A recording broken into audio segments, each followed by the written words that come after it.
Sa ngalan samahan sa nakog sa Espiritu Santo, ang grasya ug kalinaw sa Dios nga atong Amahan, ug ni Jesu-Kristo nga atong Ginoo, manaa kaninyo. Atong gihalad kining santos nga misa, dugang pagpasalamat, pagpasidungog ug pagdaig sa balaan nga bata si Senyor Santo Niño. Uban sa makatuyuan sa atong mga sponsors karon nining santos nga misa, ihalad usab nato ang atong makatuyuan o mga panungdan, ang atong mga pangayo sa Ginoo sa mga grasya nga atong gikinahanglan. Aron mahimo kitang andam alang sa pagsaulog ni santos nga misa, mangayo usab kita sa Ginoo sa pasaylo sa atong mga sala.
Kaluyanon da kita sa Dios nga makagahom sa tanan, upasayloon sa atong mga sala. Dadunon ta kita niya ngadto sa kinabuhing dayon. Magampo kita,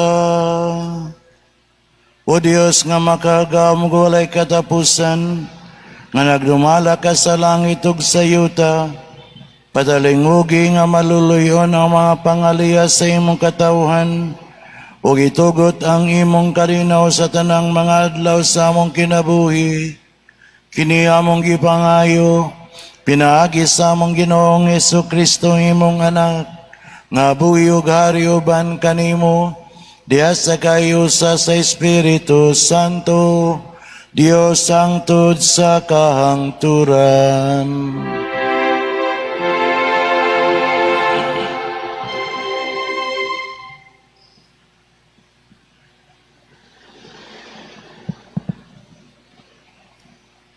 Kinutlo gikan sa unang basahon ni Samuel.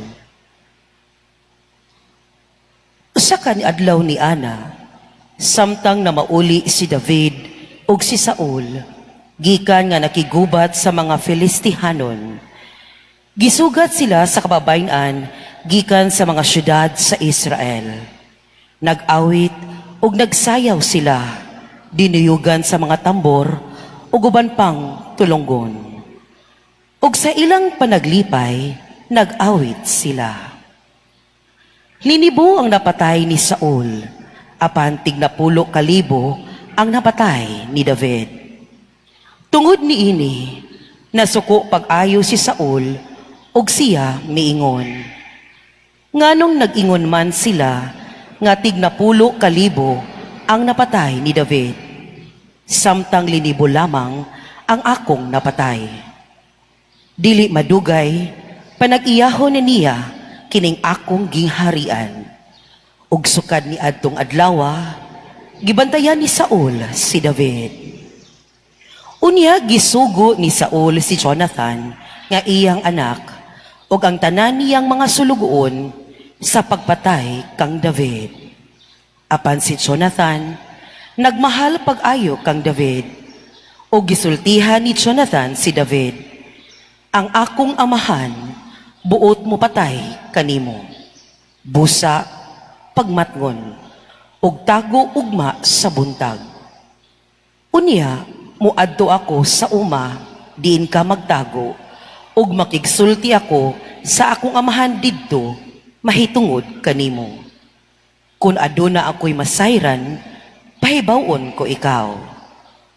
O gidayeg pag-ayo ni Jonathan si David at ubangan sa iyang amahan o giingnan niya.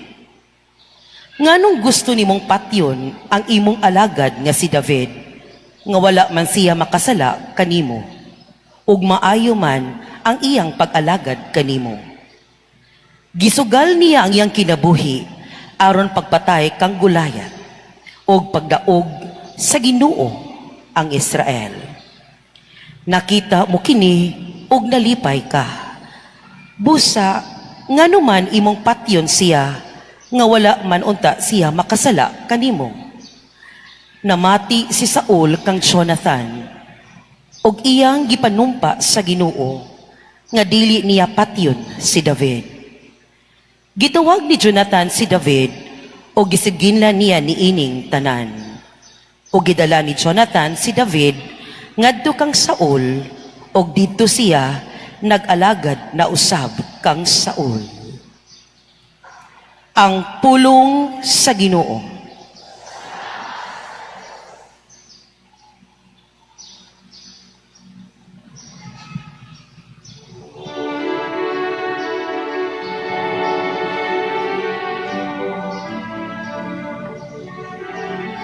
Sa Diyos nagsalig ako,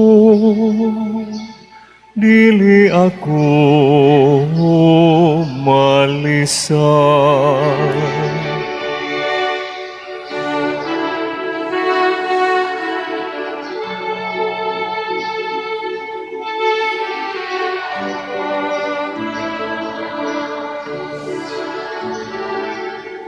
Kaloy ako, O Diyos, kay giyatakan ako sa mga tao. Sa tanang adlaw, nakigisog sila bato kanako. Giyatakan ako sa akong mga kaaway, sa tibuok adlaw. O daghan ang makig-away kanako.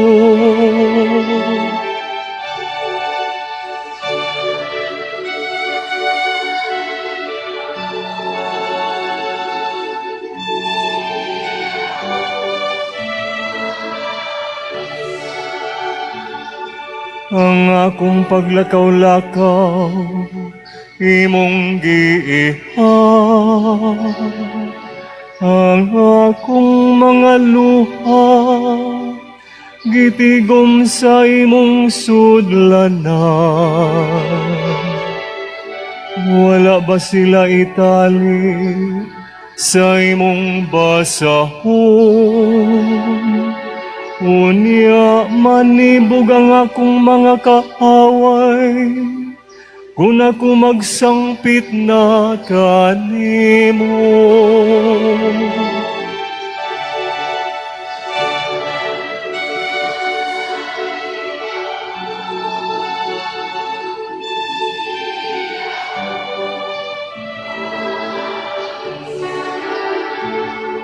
Karon sayod ako nga ang Dios uban diha kanako.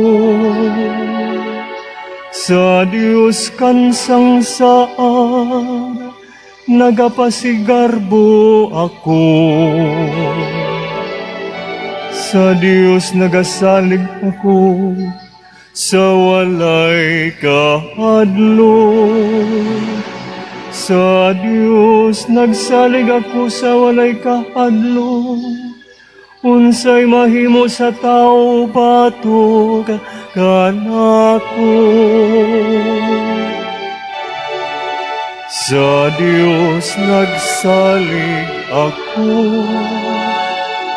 hindi ako mahalisan. Nabugkusan ako, O Diyos, sa mga panaad ngadto kanimo. Tumanon ko ang imong mga halad sa pasalamat. Ay giluwas mo ako sa kamatayon, ang ako usab nga mga tiil sa pagkaluka pa. Aron maglakaw ako at ubangan sa Dios diha sa kahayag sa mga buhi. Sa Dios nagsalig ako, hindi ako mahalisan.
Ang Ginoo mana kaninyo.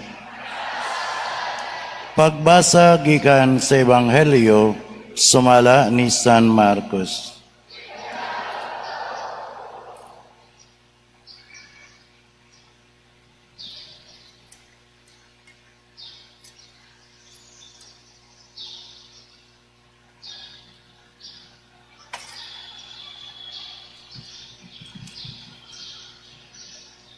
Sa Jesus ug ang iyang mga tinun-an nangadto sa lanaw sa Galilea ug gisunod siya sa usa ka dakong panon sa mga tao. Kini mga tawhana nagikan sa Galilea, sa Judea, sa Jerusalem, sa mga dapit nga sakop sa Idumea, ingon man sa tabok sa Jordan. Usa ka sikbit nga mga dapit sa siyudad sa Tiro ug sa Sidon. Naadto sila kang Hesus, kay nakadungog man sila sa mga butang nga iyang nabuhat. Ilabihan kadaghan ang mga tao nga tungod niini si Jesus nagsugo sa iyang mga tinun-an sa pag-andam usakayan alang kaniya aron dili siya mapiit sa mga tao. Daghang mga tao nga iyang giayo ug ang tanan nga may balatian nagilugay pagduol aron paghikap kaniya. Sa diyang nakitaan si Jesus sa mga taong giyawaan, nang hapa sila sa iyang atubangan ug naninggit, "Ikaw mao ang anak sa Dios. Apan gipahimangnuan pag-ayo ni Jesus ang mga yawa nga dili sila manugilon kung kinsa siya. Mga igsoon, ang Ebanghelyo sa Ginoo.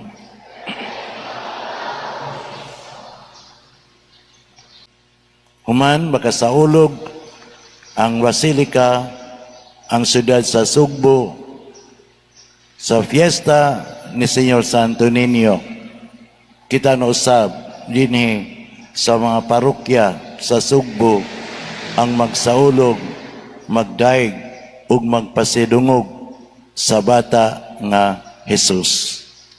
Nautunta nga kining atong kasaulugan karong tuiga makadugang sa atong sa kahimayaan sa Dios dinhi sa ato nga pagdumdum sa atong debosyon ni Señor Santo Niño. Makaigsunan ko da ni Kristo sa Ebanghelyo karon gisaysay ni San Marcos nga si Kristo nagsugod na sa iyang nga misyon. Sa iyang pagsangyaw, pagtudlo sa katawhan, may tungod sa gingharian sa Dios. Huwag iyang pagtudlo, pagsangyaw, iyaha kini nga gipaubanan ug mga katingalahan ug kahibulungan nga mga buhat. Sa mapananglit sa iyang pag-ayo sa mga masakiton, sa tanang klase sa sakit, giayo ni Kristo. Iyang gipapahawa ang mga yawa gikan sa mga tao nga giyawaan ug iyang gibanhaw ang mga minatay. Natungod dining mga buhat ni Kristo, daghan kayo ang mga tao nga nanugok gusto mo sinati sa gahom ug sa milagro ni Kristo. Gani si San Marcos, naghingan siya niining maong mga siyudad, Galilea, Judea, Jerusalem, Edomia, Jordan, Tiro ug Sidon. Nakini maong mga dapita, daghan ni sila og mga tao. Ug tingali halos tanan nga mga lumulupyo nining maong mga lugara nga gi-mention ni San Marcos nangadto kang Hesus. Kay lagi gusto sila musinati, mutanaw ni Jesus nga maghimo og milagro. Mga igsoon ko da ni Kristo, kining pagka-popular ni Kristo nini maong panahon na doon na kini duha ka negative effects o epekto sa kinabuhi sa katawhan sa ilang panahon. Una nga negatibo nga epekto mao nga kining mga tawhana gusto lang sila nga mosinati, gusto lang sila nga mutanaw ni Kristo nga mohimo og milagro. Moayo sa masakiton, muhingilin sa yawa sa giyawaan, mubanhaw sa mga minatay, apan kutob ra diha. No? Kutob ra sila diha. Nga musinati sila sa milagro ni Kristo nga mupakaon sila sa 5,000 ka mga tao. Pero kutob ra diha ang ilang pagtanaw ni Kristo. Mao man gali nga miingon si Kristo man siya nagpakaon sa 5,000 ka mga tao, ningon siya, nangita mo kanako. Tinuray, nangita mo nako, kay nakakaon man mo o nabusog man mo sa pan na akong gihatag kaninyo. Pero kutob ra diha ang ilang pagkaila ni Kristo. Para nila, Jesus was only a miracle worker. Kutob ra diha. Basta makita lang sila nga muhimog milagro si Kristo, nindot na kayo na sa ilang tanaw. Pero wa gyud sila makasabot. Wa gyud sila makatugkad sa tinuray nga paghimo ni Kristo og milagro. Ikaduha nga negative nga epekto nining maong pagka-popular ni Kristo, adunay grupo sa mga tao nga wa mahiuyon kang Kristo. Sa gibuhat ni Kristo, o kinisagad mga Pariseo o mga magtutudlo sa balaod. Wa silang mahimot sa gihimo ni Kristo tungod kay nasuya man sila sa gihimo ni Kristo. Aduna may ilaha nga kasuya sa mga gipanghimo ni Kristo. Mura, kutob ra sila diha sa pagtan-aw, kutob lang sila diha sa pagsaway ni Kristo. Wa gyud sila appreciation sa mga gibuhat ni Kristo nga maayo. Makaigsunan ko ni Kristo, mo kini ang duha ka negative nga effects sa pagka-popular ni Kristo. Wato ni siya nga i-relate sa ato nga kasaulugan sa fiesta ni Señor Santo Niño.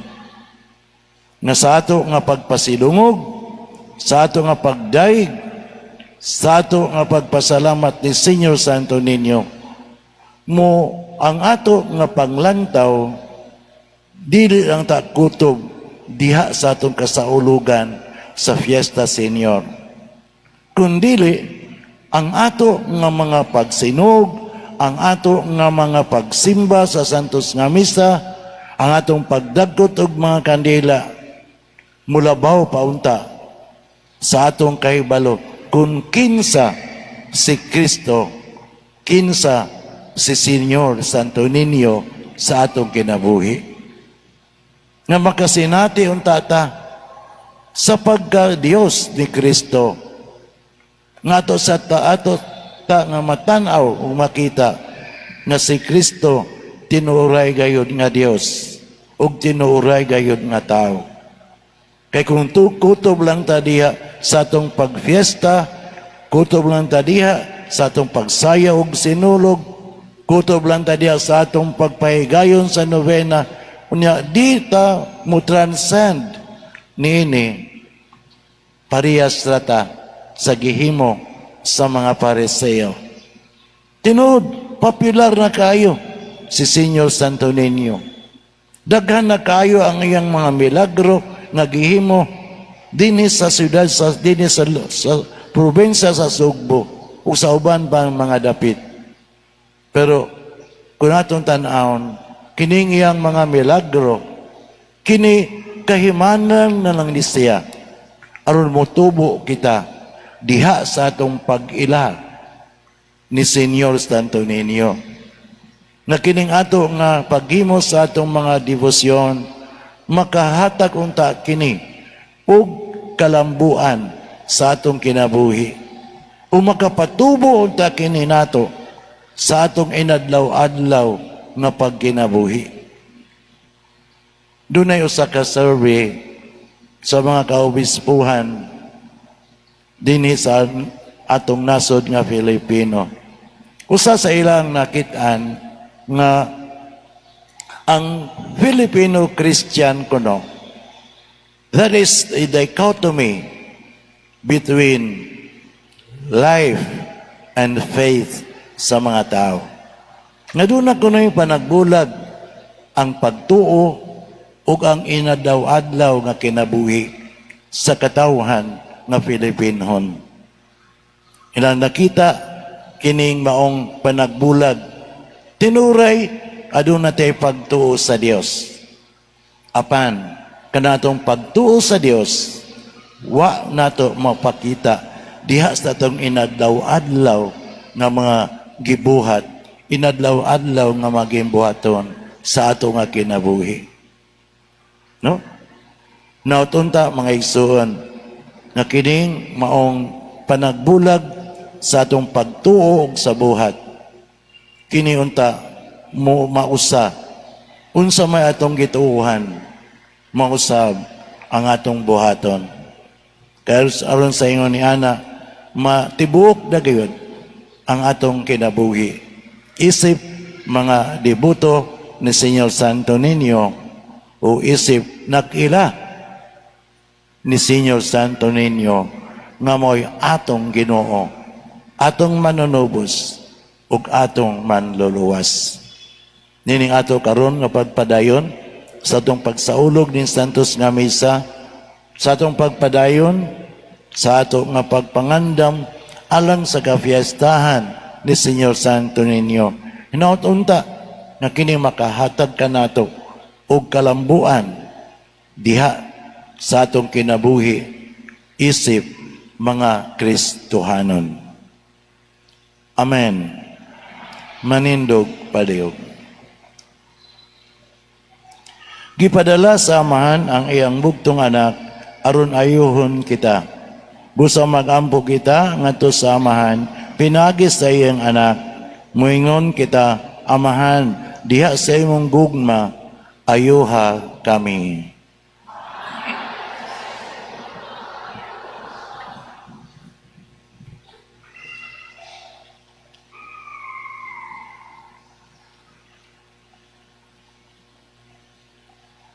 Ngang simbahan, pinagi sa mga nangulo ni ini, ubag kaisog, mubuhat sa tahas, sa kanunay pagkabig o pagbag-o sa kaugalingon. Magampo kita. Ngang tanan nga na nag-antos, sa balatiang walay kaayuhan, malig-on diha sa ilang pagtuo. Magampo kita.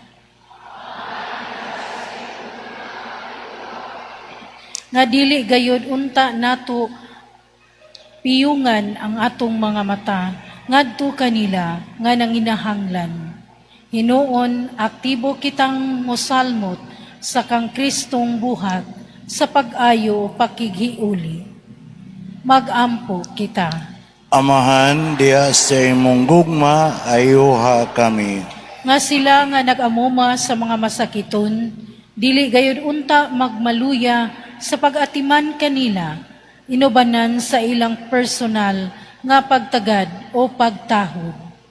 Magampo kita. Amahan, diya sa imong gugma, ayuha kami. Nga imuntang isipon nga takos o mapuslanon, alang kanamo, nga ang halangdong Teofilo kamumot, mabayaw na ngadto sa altar sa mga santos. Magampo kita. Nga ang makaalim nga grasya sa Dios, maghinlo sa tanang nangamatay. Magampo kita.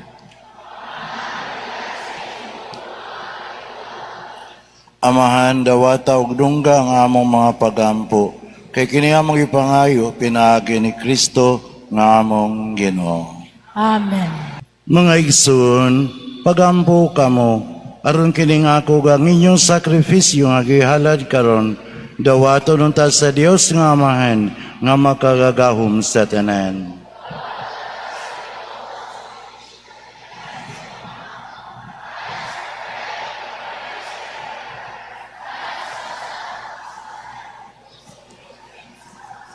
O Ginoo, itugod ka namo, nga magkanunay kami pagkalawatingon sa angay, kaysa matag sa ulog namo nining Eucharistia, imong gipadayon ang mga buhat sa among kaluwasan, kini among gipangayo, pinaagi ni Kristo among Ginoo. Ang Ginoo manaka ninyo.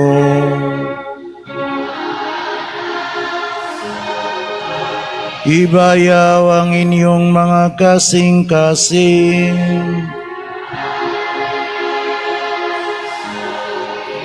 Magpasalamat kita sa Ginoo nga atong Dios. Santos nga Amahan, Dios nga tunhay umakagawom sa tanan, ang ayong matarong gayud, nga magpasalamat kami kanimo kanunay o sa tanang dapit. Kay imong gibuhat ang tao tungod sa kaayo, imong gisilutan tungod sa katarungan, imong giluwas tungod sa kaluoy, pinaagi ni Jesucristo among Ginoo. Ug busa, ang tanang mga binuhat sa langit ug sa yuta, nag-aawit sa kabagong awit sa pagdaig. Duyog usab kami sa tanamong mga anghel sa langit, sa ilang pagsangyaw sing walay hunong nga himaya, diya sa kawit sa pagdaig, sa ilang pag-ingon.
Santos gayud ikaw o Ginoo, ang tuburan sa tanang kasantos. Ipadala ang imong espiritu aron pagsantos niining mga gasa, aron mahimo kini alang kanamo, nga lawas ug dugo ni Jesucristo among Ginoo. Sa pagpasakit siyang kaugalingon, mikuha siya og pan. Mipasalamat kanimo, mipikas o mihatag niini, ngadto sa iyang mga tinunan ug miingon. Dawata kini ninyo nga tanan ug kana, kay kini mao ang akong lawas nga itugyan alang kaninyo.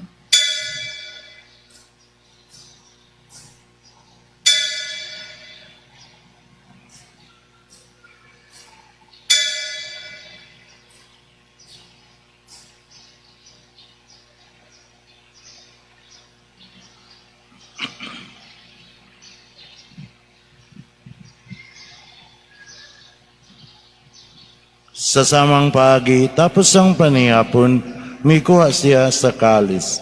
Mipasalamat kanimo pag-usab, mihatag niini, ngadto sa iyang mga tinunan umingon. Dawata kini, ug panginom kamo nga tanan gikan niini. Kay kini mao ang kalis sa akong dugo, sa bagog tunay nga kasabutan. Ang dugo nga iula alang kaninyo, ug alang sa tanang mga tao, aron ang mga sala mapasaylo. Buhata kini aron paghandom kanako.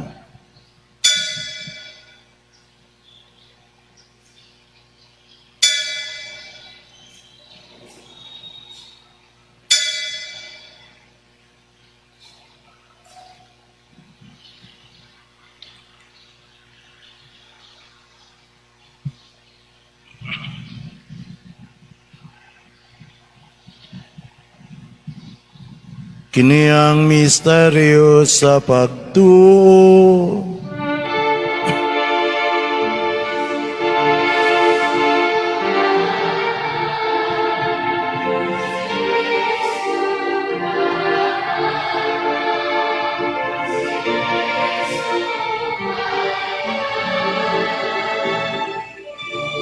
Aron pagandong sa kamatayon, pagabanhaw na Jesucristo, nagalat kami kanimo, Amahan, niningpad sa kinabuhi ug kalis sa kaluwasan.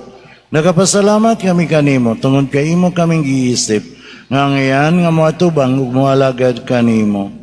Himuha nga kami nga mga lawat sa lawas ug dugo ni Kristo, magkayo sa diha sa Espiritu Santo. Inumdami Ginoo ang imong simbahan sa tibuok kalibutan. Himuha nga mahingpit kami diha sa gugma, uban ni Leo nga among Papa, ni Alberto among Obispo, sa tanan nga mga pari, o sa tibok mong katawhan nga imong gitubos. Inumdumyusab ang among mga igsuon nga nangamatay. Malawmon nga mabanaw sila kung tanang nangamatay diya sa imong kaluoy. Dada silang tanan sa pagsudong sa kahayag sa imong naong. Kaluoy kaming tanan. Himuha kaming angayan nga makaambis sa ginabuhing tunhay. Bani Maria ang inaan nga ulay sa Dios. Ni San Jose iyang bana sa mga apostoles o sa tanan nga mga santos. Uban ni Senyor San Roque, ni San Vicente Diacono, nga nagatuman sa imong kababuton latas sa katuwigan. Uban kanila, amo ikaw nga daygon o amo ikaw nga imayaon, pinagi ni Yesu Kristo, imong anak. Pinagi kaniya, uban kaniya, ug diha kaniya, gihatag nga na kanimo makagawom nga amahan, diya sa kayo sa Espiritu Santo, ang tanang dungog ug himaya, hangtod sa kahangturan.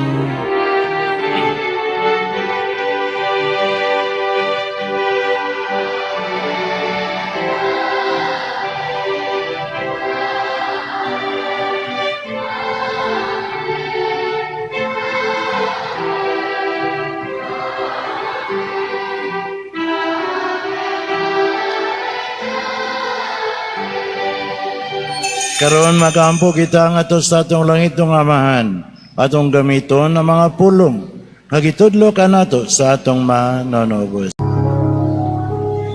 Amahan mo nga anak ka sa mga langit, pagdaygo ng imong ngalan, muabot ka na mo ang imong gingharian. Matuman ang imong pagbot, dinhi sa yuta maingon sa langit. Ang kalano namo sa matag adlaw, ihatag ka namo karong adlawa, ug pasaylua kami sa mong mga sala. Maingon nga nagapasaylo kami sa mga nakasala ka namo, ug dili mo kami tugyan sa panulay, hinunua luwas sa kami sa dautan. Mangayo kami kanimo Ginoo, nga imo kaming luwason sa tanang dautan. Hatagi kami sa kalinaw ni ining panahona, aron tinabangan sa imong kaluhoy. Mahalikay kami kanunay sa sala, kung milayo sa tanang kasamok, samtang nagapaabot kami nga malauman sa pagbalik ng Yesu Kristo, among manonobos.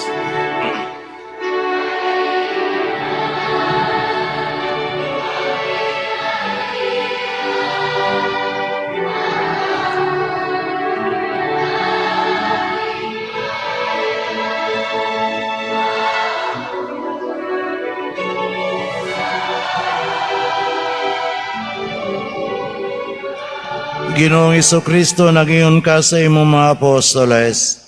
Ang kalinaw ibilin ko kaninyo, nga kung kalinaw ihatag ko kaninyo. Ayaw tanawa ang among mga sala, kundi lang pagsalig sa imong simbahan.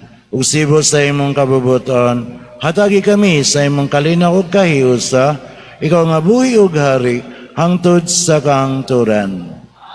Ang kalinaw sa Ginoo sa kanunay, manaa kaninyo. Ipakita ta ang pag-inig sunay, panagdait manaakan.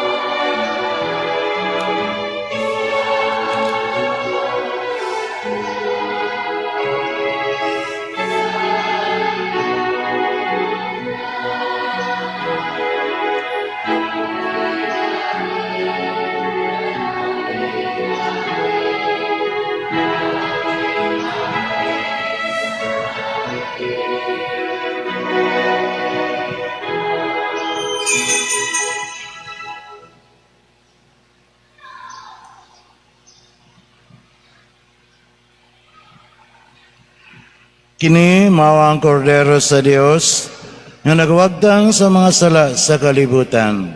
Bulahan ang gidapit alang sa panihapon sa Ginoo.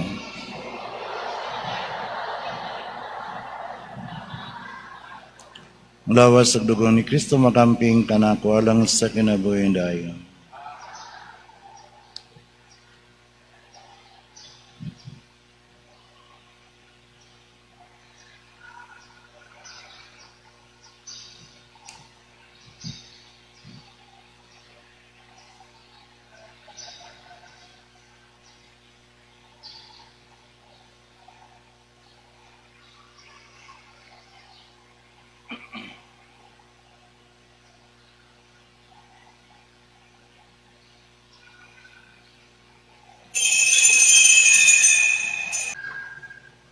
Magampo kita.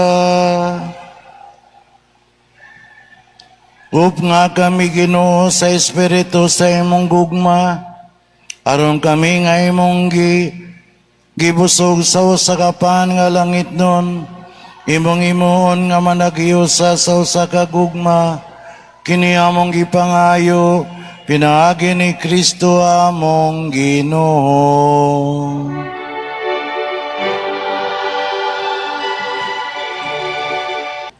Ang Ginoo manaka ninyo.